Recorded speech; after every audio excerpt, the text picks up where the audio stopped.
Bonjour, nous voici donc pour le numéro 6 de Poèmes partagés.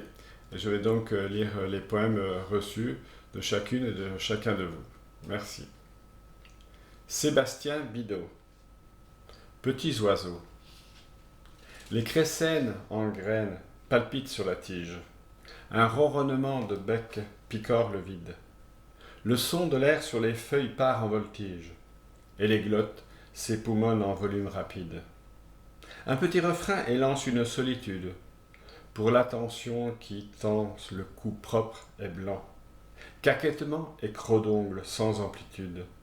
Un filin défile sur une liane à dents. Coques et flaques dans le décor de forêt grise. Un ver là se prend pour un serpent dans l'église. En minime menuet, enjambe une ou deux branches. Le souffle traverse un versant. Le serviteur ouvre les mains afin de recevoir dimanche. La cloche fêlée annonce un bruit annonciateur. Laurence Rougier. Femme aux bras levés, guerrière aveugle et sourde, ton corps saigne et tangue, il me parle et me hante. Seul et multiple, tu m'appelles et me nargues. Bras levés dans l'air tonitruant, ta voix tonne, vrombit, résonne.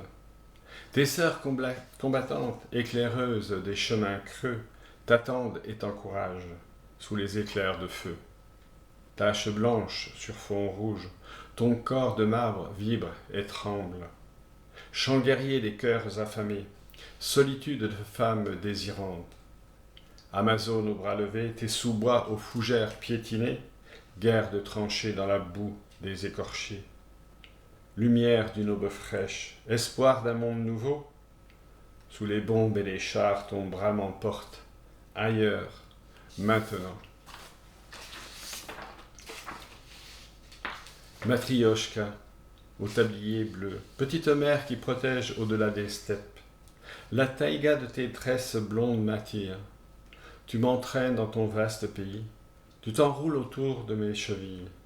Matrioshka, petite mère, de l'outre terre, petite sœur de sang et de larmes, graine de sueur et de courage. Pollen des bouleaux dans l'air saturé de chars. Laisser passer l'hiver, attendre le printemps, bruyant, révolutionnaire.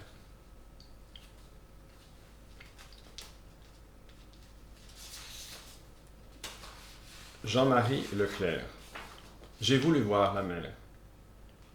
J'ai voulu voir la mer, rien que la mer, changeante comme le ressac, avec le rythme de longues vagues, créant une respiration poétique. J'ai entendu la mer pleurer dans les cris à tue-tête des goélands joyeux. J'ai voulu dire la mer, avec son geste de vague, en un chant profond d'orgue marine, sous un ciel de velours. J'ai essayé de braver la mer, respiration coupée, de prouesse à imaginer, quand pénètre le couteau aigu de la lame bleue pour escorter la mer et sentir sa présence du premier grand rôle. Nature morte. La pierre qui affleure est avare. Avec le vent, elle accumule ses riens, verrue des cailloux de quartz, issus des entrailles de la mer, retournés sens dessus-dessous, puis éparpillés sur rien. Peu échappe à cette borne vigilante, qui compte bien assister au dénouement de l'histoire, de la danse des mouches des planètes, du paysage qui se meut dans son sommeil, pour que tout le monde puisse bien voir que son œil ne saurait tolérer aucun changement, sans aucune camaraderie qui tienne, comme si elle était le fœtus de Dieu, célébré ici dans l'obscurité du soleil. Jean-Noël Queno. Tellement de femmes en moi à travers la nuit des temps. Leurs sanglots ébranlent les murs, mes yeux en sont dilatés, leurs orbites mis en orbite. Je vois clair dans mon propre jeu, toute cette vie à tricher. Tellement de femmes en moi à travers la nuit des temps, leur chant fait danser les étoiles, et ma gorge en est gonflée de larmes. Nouée d'étranges nostalgies de pays que je ne connais pas, que savons-nous de nos enfances? Tellement de femmes en moi à travers la nuit des temps. Leurs paroles expliquent la mort, et mon ventre en est dénoué. Je me souviens maintenant des rêves d'avant la naissance. Vous étiez là, comme toujours. Tellement de femmes en moi, à travers la nuit des temps. Leurs cris percent à jour l'univers. Ma poitrine en est déchirée. Elle est ouverte aux quatre vents comme un vieux château blessé qui libère tous ses oiseaux. Jean-Jacques Camille, la carte de visite. Sur ma carte de visite, il est marqué poète. J'en ai donné une à l'ambassadeur du Japon, il n'a pas eu l'air surpris. Je laisse mes cartes, c'est ma marque de fabrique. Te souvient-il que j'aimais observer ces lourds escargots qui s'étaient hissés sur les branches et qui semblaient témoigner d'un monde divergent? Mais alors, pourquoi me demander des choses autres? Je suis riche de mots que je range en liasses serrées dans mon portefeuille. Alors pourquoi me demander autre chose? Un porte-carte avec, dedans, des bristoles de rêveur. Ah, je t'en ai donné une, pour que tu te souviennes de moi. Tu m'es la vie, et je ne cherche plus à comprendre. Le soleil rentre de toutes parts, à l'inutile de fermer les rideaux. J'ai tant patienté avant que tu ne me rendes visite, que j'en avais écorné mes bords, et ton passage de lumière me sombrera jamais sépia. Je t'ai donné ma carte à moi pour que tu me parcours. C'est une carte, ne lui demande pas autre chose. Stéphane Cazeneuve. C'est le premier mot du monde qui compte. Et je sais que les dieux sont jaloux. Suis-je là pour durer? Quel lieu pour renaître? J'écris par la force des pensées. Le vrai silence est au bout des mots. L'ange fait signe de s'arrêter. Et qui est cet autre qui ne me lâche pas? Celui qui me crache sa libido en face, son venin matriciel? Ma rançon littéraire n'a toujours pas été payée. Le réel est à un niveau supérieur du mien. La route s'achève et tout s'accélère, ce sentiment de ne pas atteindre l'autre jour, le jour d'après. Je cours après mon parfait opposé. Non, les démons ne sont pas ceux que l'on désigne. Des forces nouvelles me sont venues. Les forces manquent. Je ne crains pas le mental de la bête. Avec tout le retard que l'on peut mettre à vivre, Dieu est sans lumière quand il brille, et je suis un ange transitoire, à présent, la cage est devenue oiseau. Je veux sortir de ma zone de confort et me dissoudre anonymement. Des générations de passagers se succèdent en ma personne. Piéton sans voyageur. Ce qui est en bas doit rester en bas, plafond bas des bas-fonds. En aurais-je rien à foutre? Seul on ne se porte pas si mal, car survivre parfois tient à peu en poésie moderne. Je n'ai aucune magie d'écrire dans ma langue maternelle. Il me faut sortir de cet espace du poème. Où vais-je m'incarner maintenant?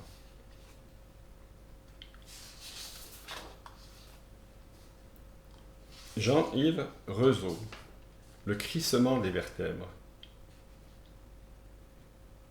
La nuit, alerté, muni d'une lampe phosphorescente, je descends dans la crypte aux vitraux flétris, hésite. Les amis disparus sont présents, tels des clandestins. Ils font des signes prudents dans la lueur tremblante, jonglent avec des mots muets, des souvenirs étoilés. Nous essayons de nous parler, de jouer aux mémories, dans la pénombre. Trichons avec nos cartes biseautées. Mémoire invalide des soupirs. C'est donc ça, vieillir?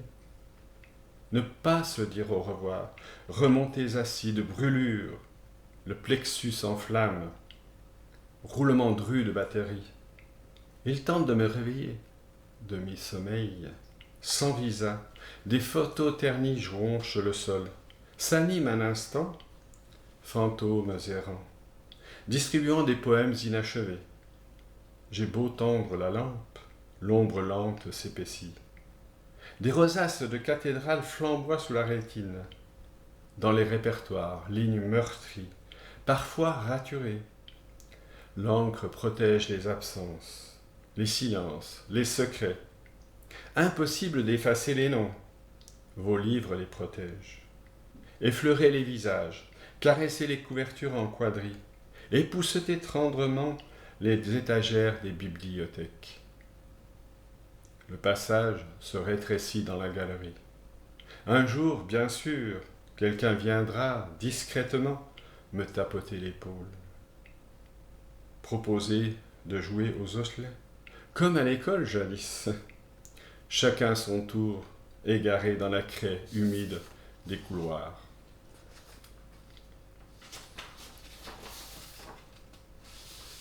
Klein Colette. C'est à peine si l'herbe se souvient de sa vie, de la brûlure de ses baisers, soumise mais fière dans le soleil qui les tire. La rosée qu'elle apprivoise détient les pouvoirs qu'elle ignore, mais qui savent la rendre invisible, quand il le faut, seule parmi tant d'autres et qui résistent. Il est enfin temps de parler devant le rideau de scène, là où la nuit seule peut répondre, pourtant cisaillée au couteau de la rampe, alors qu'on ne sait si les spectateurs sont ou non partis. Alors que la peur s'est dissociée du corps et que les larmes donnent vie aux phrases, il est temps de dire, de paraître, de crier, de modeler sous les mots la patience qu'il faut, de franchir les déserts, de traverser les murs, de rompre l'invisible sans trébucher contre l'oubli. Il est enfin temps de chanter. Les arbres et les pierres se souviennent du temps où les hommes n'avaient pas été incarnés. Les contours de la foudre dessinaient une voûte, donnant vie à la cathédrale, tandis que les oiseaux, chevauchant la lumière, décidèrent de créer le premier jardin.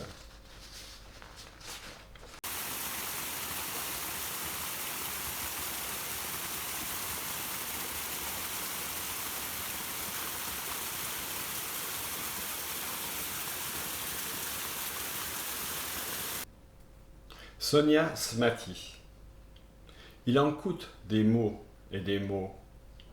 Les mots tels des couteaux tailladent les mœurs et égarent leur chair. Les mots tels des couteaux transpercent les cœurs et séparent leur chair. Les mots tels des glaives égrènent l'écorce humaine et dispersent sa sève. Les mots tels des glaives gangrènent les âmes et se refusent à une trêve. Les mots tels des poignards sanglants façonnent Hadès et persécutent et anéantissent Perséphone. Les mots tels des poignards sanglants éteignent la liesse et dispersent la faune. Pourtant, les mots pareils à des épithèmes peuvent sauver Aphrodite, ériger Aphrodite comme leur douce emblème. Les mots pareils à des épithèmes peuvent s'indigner contre cette maudite haine que l'on sème. Alors, soyons ces mots-là, ceux qui pensent et qui égaient ces êtres blêmes et font prononcer le mot tant désiré, je t'aime.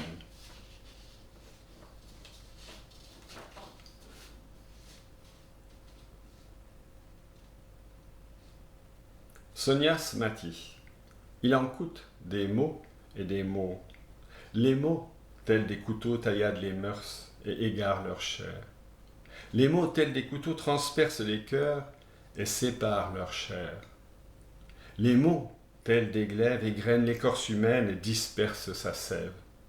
Les mots tels des glaives gangrènent les âmes et se refusent à une trêve.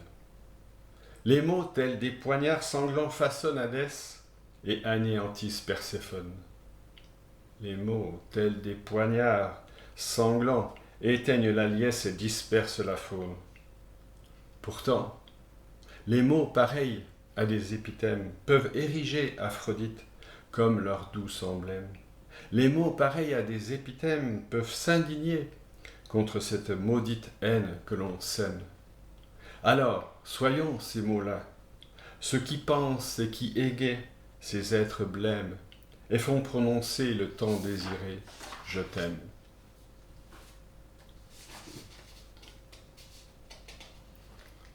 Adrien Braganti, jeter ses impressions. Jeter ses impressions? Les jeter? Comme on jette un trognon de pomme par la fenêtre d'une voiture? Non, les jeter sur le papier. Moi, je ne les jette pas sur le papier. Je ne jette rien sur le papier. Je le respecte beaucoup trop, et j'en suis tributaire. Je ne jette en général pas grand-chose. De même que les chiens ne font pas des chats, les fourmis n'engendrent pas de Rockefeller. Street art. Où étais-je pendant que la populaire défilait? Que faisais-je pendant que cette partie de détruqué se déroulait dans des rues multicolores? Qu'étais-je en train de tricoter tandis que d'autres se trituraient la cervelle pour désarmer les troupes, squattant la chaussée? Ah, j'étais planqué dans l'ombre, derrière la grille, le long de la colonne d'air poussiéreuse d'un vieux saxophone. Et suis-je réellement le descendant d'une révolte, triant le solide rayon des despotes? Le spectacle de ma chambre annexée aux bourbiers ambiants me donne à voir les hauteurs de ma lâcheté. Jacques Coda, l'été. Les fruits sont à terre, tombés dans le jardin, pluie douce, pluie ivoine, au soleil du midi, éclaircie sur mon visage. Les yeux plissés au bout d'une cerise. Ah, c'est le sein de la voisine qui dort torse nu. Contre ses hanches, un long iris mauve qui bat.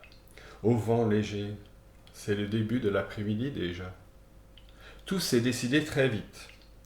Tandis que pour soutenir le ciel, plusieurs oiseaux juchés sur le fil des branches du cerisier, des merles noirs au sifflet de trille, volent parmi les pivoines blanches, moineaux buvant l'eau qui sèche dans les mares minuscules laissées par la pluie. Elle s'est réveillée, les yeux noirs, à son poignet un bijou qui brille, un bracelet de cornaline. Ses cheveux sont cachés par un turban, jaune aussi son short de soleil. Il n'y a plus d'ombre à l'endroit de mon cœur. Je marche la bouche muette, mais décidée et luisant. Le jardin disparaît. À ses pieds nus, ambrés sous ma main, parmi les feux épars qui m'assaillent.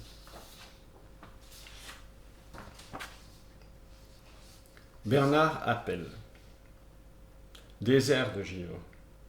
Il est si triste son sourire, quand laborieux il se déplie au liseré de sa paupière.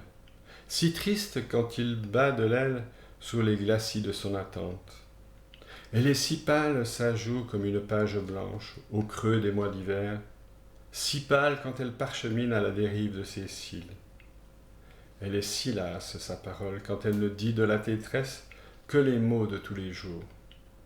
Si lasse quand elle fait silence dans la musique de sa phrase. Il est si mince son espoir, comme un oiseau tremblant qui fouille dans la neige, si mince quand il s'esquive, rare, aux commissures de son sourire. Il est si triste, son sourire.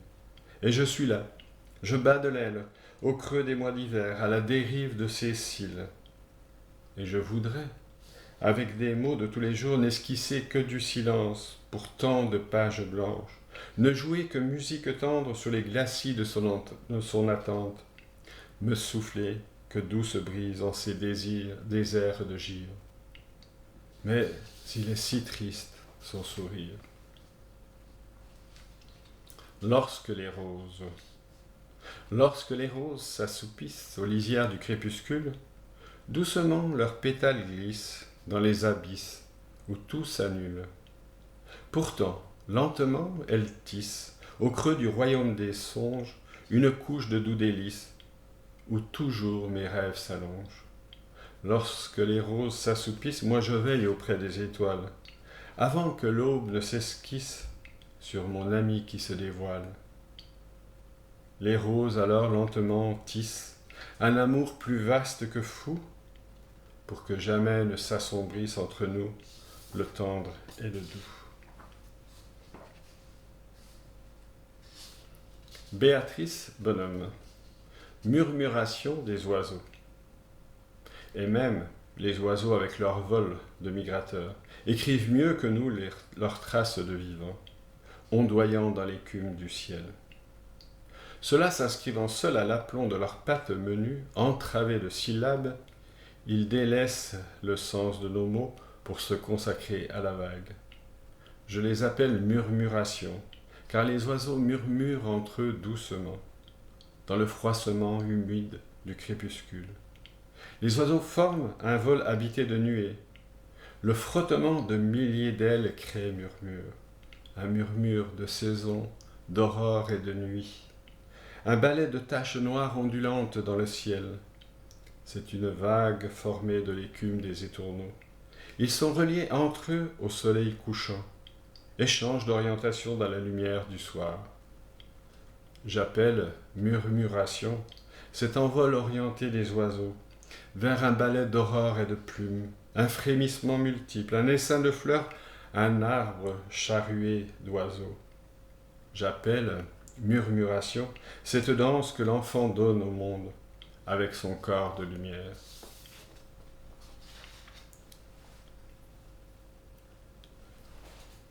Denis Bonnet. Une cage est une cage. Louis Aragon, complainte de Pablo Neruda. Gris et couleur imprimée, savourant du château méant, en songeant qu'il faut bien aimer ces perroquets si peu brillants, qui vivent originellement dedans la forêt du Gabon, et passent de trop longs moments en cage. Et j'en suis furibond. Heure délicate du jour, lorsque pointe le dur travail. C'est camouflé Michel Vaujour, rue d'Ulm, au boulevard Raspail. Tel le tabou qui blesse, et rien n'ira jamais très bien. Le rire et la geste en laisse, se délite l'homo sapiens.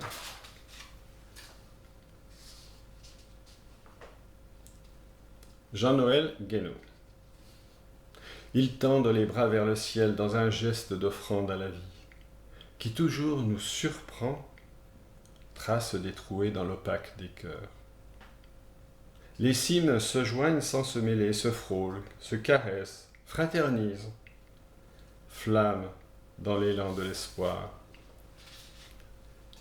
Beauté tremblée dans le miroir des songes, tu nous mets la tête à l'envers, le cœur à vif, ouvert à l'aventure de l'air et des feuilles. La crue ravine les racines, charrie dans son flux les mots du passé, et nous laisse sur la rive désemparée, nus jusqu'à l'os, dans l'espoir incertain d'une tiède lumière. Décharné, tu te dresses hors des ombres vaincues, puis marches seul sur les chemins perdus, confiant en ta force retrouvée. Œil de l'arbre, que vois-tu de tout ce qui vibre, tremble et tombe? Que gardes-tu en mémoire impassible sous l'écorce? Ton cœur bat-il encore du regard amoureux de ceux qui, sur ta peau, scellèrent la force de leur désir? C'est des extraits de L'œil de l'arbre. Mathias Lair. Quelques faux haïkaïs sur le thème de l'amour. Rosée d'éternité, le jardin nu sous ta robe. Brossé d'éternité, sous ta robe, le jardin nu. Rossé d'éternité, le jardinier sous ta robe. Couleur d'éternité, sur le jardin, ta robe nue. Une femme, un instant, rencontrée, est-ce suffisant pour l'aimer? Elle vient et revient, ne lâche pas mes mémoires. Que veut-elle? Dois-je me contenter de la penser? C'est un drôle de coup. Qui a donc commandité la foudre? Quelle affinité surgit de nulle part, d'emblée absolue? Quel effluve de l'une à l'autre, de l'autre, à l'une prédispose aux rues? Nous nous sommes d'emblée parlé, en toute évidence. Elle me phéromone, je la testostérone. Une petite émission et hop, pourquoi mes narines palpitent pour celle-ci? Pas une autre pour me dire, je la sens bien. Le sentiment me vient de la sentir et ressentir si bien.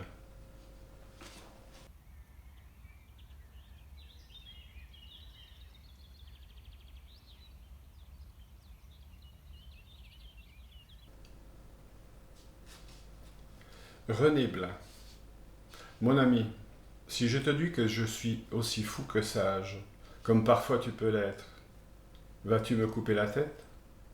Mon ami, si je te dis que les abeilles disparaissent et que leur miel n'est pas divin, vas-tu me couper la tête? Et mon ami, si je te dis que je suis sans Dieu ni maître, qu'à moi-même je me suffis, vas-tu me couper la tête? Et mon ami, si je te dis que ma mère m'a enfanté, comme pour toi la tienne le fit, vas-tu me couper la tête? Mon ami, si je te dis que la souffrance du monde est ni de ma faute, ni de la tienne, mais de tous, vas-tu me couper la tête? Mon ami, si je te dis que l'au-delà ne guérira jamais la misère ici-bas, vas-tu me couper la tête? Mon ami, si je te dis que la fraternité est un fruit que l'on doit se partager, vas-tu me couper la tête? Mon ami, si je te dis qu'aucun Dieu ne peut être mauvais, mais que la bonté est en chaque homme, vas-tu me couper la tête?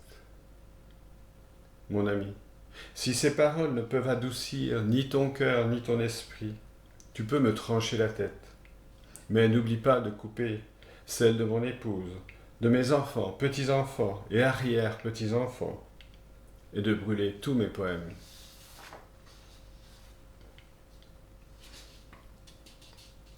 Victoria Laurent Skarabalova. Racine de tout être. Sur les bords des feuilles mortes, je danse, je balle sur la surface de glace d'une rivière meurtrière, le miroir des âmes essoufflées. Les merles s'étrient dans un jeu de plagia. Oublie-toi dans le champ, les ventriloques. Tu retrouveras les miettes de ta chair, petit pousset. Il faut épouser un fil de rasoir, épousseter sa vie pour apprendre à respirer. Non par réflexe, mais par désir. L'inconscience ne couvrira plus la magnificence de matière brute, la racine de tout être. Hiver violet. Il enveloppe du violet les cristaux sur les branches, sonne le glas de l'année passée. Ce sont les gouttes de sueur gelées de la lumière en fuite. La nuit s'invite sous nos vestes et les pulls ne suffisent pas pour chasser les mains, moites des heures d'hiver. Un amant fidèle qui revient avec toute son ardeur d'un cœur en glace. Il faut rougir de son premier souffle. Les feuilles d'érable, de sa voix douce, il berce la nature. De son manteau meurtrier, il m'enveloppe quand la nuit fait taire tous les bruits. Jean-Claude Tardif. J'ai toujours habité la frontière, cet endroit précis, fugace, que l'on nomme parfois l'horizon. Ne m'en voulez pas, si ma frontière n'est pas la vôtre. Je regarde simplement ailleurs. Une fenêtre comme une frontière ouverte en attendant la nuit. Marcher le long de la frontière, c'est croire encore au chemin de traverse. La frontière, pour celui qui la regarde, est un moment présent qu'il voudrait passer. Pascal Lecordier. Je hais ce temps qui passe, je hais ce temps qui casse les plus beaux chants d'amour, les plus charmants atours. Je hais ce temps vorace, je hais ce temps qui tasse les vertèbres des lourds comme un fardeau balourd. Je hais la fuite habile, qui toujours m'obnubile, des instants sans retour, des instants sans recours. Je hais le cours des choses, je hais les ans sans pause, sans possibles arrêts comme un saut vers l'après. Je hais ce temps qui compte, qui recompte et décompte les jours à notre amour, notre vie sans rebours. Je hais cette trotteuse à ma montre voleuse de ces précieux moments de bonheur nonchalant. Je hais les idées noires des deuils à notre histoire, que les plus beaux destins ont des fins de la fin. Je hais, dans les poèmes, les rimes que l'on sème, ils finissent le vers comme enterrent les vers. Je hais ce coude à coude, je hais ce temps qui soude mon fragile des trésors, ce corps, nos corps à corps. Je hais le verbe croire et je hais la mémoire, tous ceux qui ne sont plus qu'en elle disparus. Je hais ces longues strophes comme des catastrophes. L'encre sèche en ma main, il n'est jamais demain. Je hais tout ce qui gêne, l'éternité des gènes consume au cendrier tous les calendriers. Je hais ce qui s'égrène, je hais ce qui s'étreigne, je hais les sabliers, la clepsydre habillée. Je hais la roue qui tourne, qui telle une ristourne, déprécie le trajet, trahi comme un rejet. Je hais ce temps qui passe, je hais ce temps qui casse. Yves-Jacques Boin. Criquebeuf. À celui qui m'a ouvert sa porte un jour d'abandon, à celle qui m'a souri, et la porte donnait sur le jardin où j'ai passé la nuit. Au matin, mon regard fut entouré par le chant des oiseaux. Aux paroles amicales qui ont traversé le champ du sommeil, labourant mes pensées. Aux coqs triomphants, aux aboiements du voisinage, aux tourterelles, aux pleurs de l'enfant, aux clochers du village, qui se partagèrent en désordre le reste du silence. Au soleil serein dessinant l'herbe rase à petits traits serrés, d'où bientôt jaillirait une galaxie de pissenlits. Au papillon qui parvint à se détacher de la toile à force d'un talent d'aile obstiné, et l'araignée se retrouve seule au centre, sans butin. À tous je dis, et à ceux que j'oublie, vous demeurez mes amis intérieurs. L'intimité de l'ombre et de la lumière vous le murmure aujourd'hui. Et tout ce qui vibre dans ce poème vous sourira un jour d'abandon, alors qu'une porte s'ouvre sur l'accord d'un jardin. Si le rythme de ton pas s'accorde au silence du chemin, si tes yeux sont éblouis par la lumière des pissenlits, si le soleil t'inonde le cœur même par temps de pluie, pétrichor et géosmine, si tes poumons sont envahis par la surprise des parfums, aux accords de cuisine, quand les mains savent mélanger la nature et l'amour, et donnent au mets ce qu'il faut pour le régal du jour. Enfin, si le sourire, surgissant du nid d'un visage, ouvre portes et fenêtres, et t'accueille comme fleur qu'on cueille, alors tu ne t'es pas trompé. C'est bien ici, tu peux entrer, tourne la page. Tu vas connaître tant de secrets, dont celui du miel aux 400 fleurs qui de printemps exhale tous les bonheurs. Prononce le mot cramaillotte qui se savoure des lèvres, de la langue, de la gorge, et t'emporte.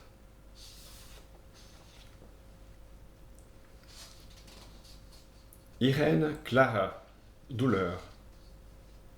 La noix qu'on casse avec un casse-noisette, la fleur à qui on arraché les pétales pour compter fleurette à une belle fille, les baies blanches de la symphorine qu'on presse entre ses doigts, clic-clac, et qui feront des munitions pour des sarbacanes, les tiges que coupe un sécateur, l'arbre qu'on élague. Ils ont beau crier « Arrêtez vos massacres !» ils ne nous entendent pas. Et que dire de l'escargot qui émet un son strident, à peine perceptible, quand l'huile de la poêle le brûle, le homard qu'on plonge dans l'eau bouillante, la grenouille à qui on arrache ses cuisses. Aimeriez-vous être à la place du poulet, du canard que l'on plume pour que votre couette vous tienne chaud, ou à celle de l'oie qu'on gave? Certes, le moustique qui vient de piquer votre nuque, déjà bien endolori par un coup de soleil, que la tête de mort tatouée à cet endroit n'a que trop provoqué, mérite la peine capitale. Il finira donc électrocuté sur la grille d'une lampe. Innocent est en revanche l'embryon du canard dans l'œuf couvé depuis 3 semaines, cuit à la vapeur pour se retrouver sur la table où vous apprécierez le petit bruit de ses os suivi d'un deuxième, car le vrai connaisseur apprécie le mélange et du moelleux de l'œuf et du croquant du squelette. Ah, celui-là, pour sûr, n'est pas adepte d'une religion non violente. il ne viendrait pas à l'idée de demander pardon à l'herbe qu'il a écrasée, sans tenter de faire de grands pas pour l'épargner le plus possible, ni à demander pardon à toute la nature qu'il maltraite. Cependant, quand lui, son grand manipulateur, ressent une toute petite douleur, c'est la fin du monde. Serait-il la victime d'un mauvais karma? Michel Lamarre, jaune, pièce jaune de Charleville. Sur ces mottes de beurre frais, on a bâti des maisons, ouvertes à des rires grinçants, semblables à ceux d'un corbière le stupéfiant, au prénom aussi triste que ses amours. N'habite pas un manoir qui veut. À Charleville, on sait qu'il y a péril en la demeure. Rimbe en eût tiré devise. Il a préféré prendre le large, les pierres de sa maison s'en souviennent. Pénétrons ces pièces vides, où pèle un papier peint porteur d'inflexion de voix chères disparues. Murs. Les murs mentiraient-ils, tapissés de fruits, de fleurs, de feuilles et de branches? T'aimes le poème verlénien? Les murs n'ont pas d'oreilles, ils font leur métier de murs, ils séparent ceux qui s'aiment. Le papier qui les vêt rachète la laideur macabre de leur nudité candide, à grands frais de ramure où percent des ramages d'oiseaux fantômes. La chambre végétalise les silences, chambre d'écho, de conversations anciennes, oubliées, de murmures amoureux. Qu'est-ce qui sépara Rimbaud de Verlaine, sinon des murs d'incompréhension? Siècle à main, plutôt morte que forte. Cible. Peut-être la balle tirée par Verlaine a-t-elle impacté le mur? Ah, que figure ce trou de « je » éclaté par l'autre, en proie à sa folie revolver. La tapisserie n'en dit mot. Aucun mauvais sang ne déshonore la cloison.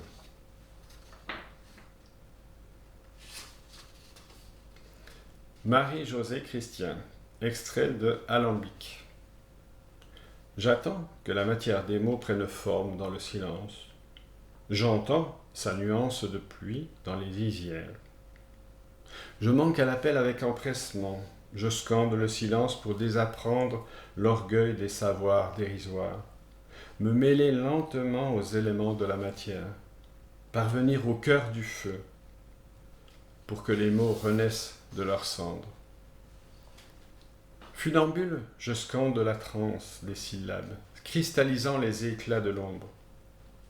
Le silence murmurant les écorchures muettes recueille l'infini qui brûle à vif au fond des âmes. Voilà, ce numéro 6 de Poèmes partagés est terminé. Je remercie donc toutes celles et tous ceux qui m'ont envoyé des poèmes et j'espère que cette lecture vous aura plu. Alors merci, vous pouvez partager cette vidéo si vous le souhaitez. Donc à bientôt pour une prochaine vidéo.